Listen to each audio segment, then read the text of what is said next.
gesto cargo en auto en prosten tu patros mu tu en tois. Therefore, everyone who will confess, literally in me, it's an odd expression here, so confess in me, perhaps make me the central object of his confession, before men, cargo, I also will confess in him, that is, I will make him the central object of confession, empros then before my Father who is in the heavens. Hostis dean e thetai me empros then ton anthropon anesamai cargo auton empros then tu patros mu tu entois or uranois. But whoever denies, this is from aneamai, this is a contract epsilon deponent verb, aneamai, to deny. So whoever denies me before men, anesamai, I will deny, I also will deny, cargo for kaiego, him, before my Father who is in the heavens. This little next section is in Luke, but interestingly it's not in Mark, and one gets the impression that this is Christians looking back, perhaps from a time when they are suffering persecution. So he says, Me nomise ti hoti elthen balein erenein epiten gain. Do not think that I came, balein, aorist infinitive, to cast peace upon the earth. I did not come to cast peace, a la makairan, which is a sword. Eilthon ga dikasai. Dikasdo is only here, this verb's only here in the New Testament, although it's a perfectly good classical Greek word. It means to divide. So, for I came to divide, to put a division between, so to divide anthropos, kata tu patros, to a man against his father, kai thugetera katates metros autes, daughter against her mother, kai numphen katates pentheras autes, and a bride against her penthera is mother-in-law.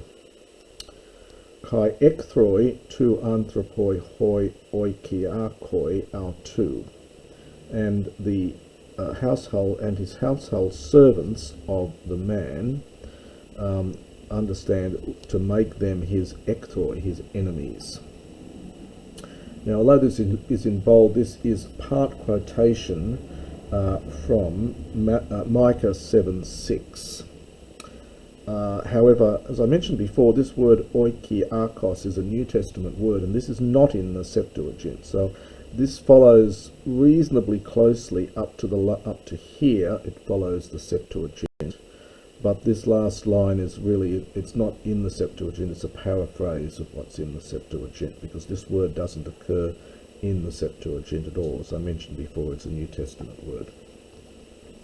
Hot philon patera e metera hupa eme, the one loving father or mother more than me, ugestin muaxios, is not worthy of me.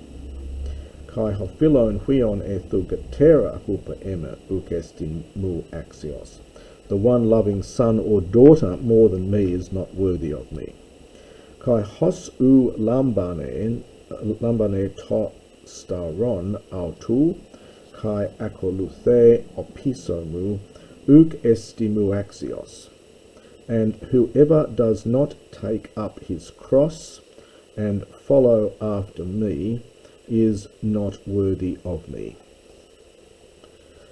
Ho huron ten suken autu apolese, the one finding his soul or his life will lose it, and the one having lost his life or his soul on my account, he will find it. And again, this whole passage looks like it's being written from looking backwards, because this whole idea of the cross, taking up one's cross, that was not an expression that would have been used prior to Jesus' crucifixion.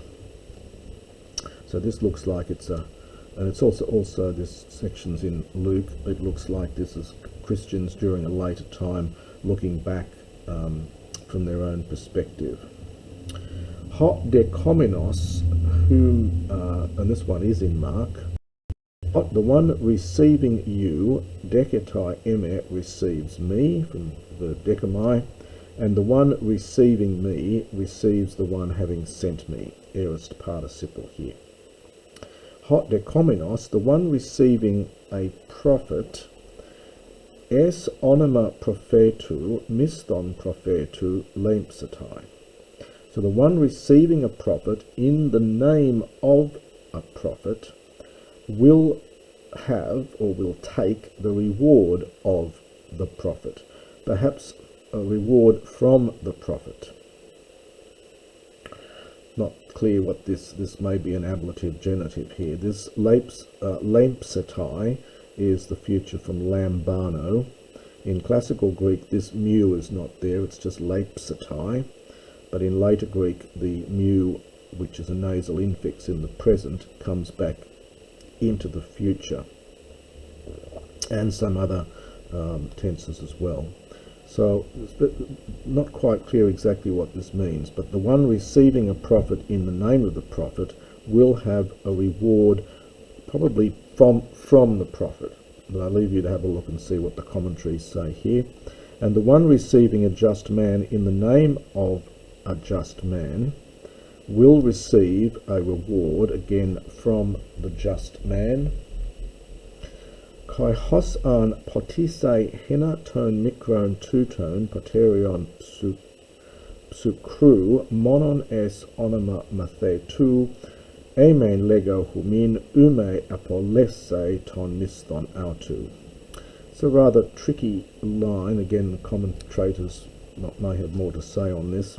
But this verb is from potidsdo, which is the verb to give a drink to someone.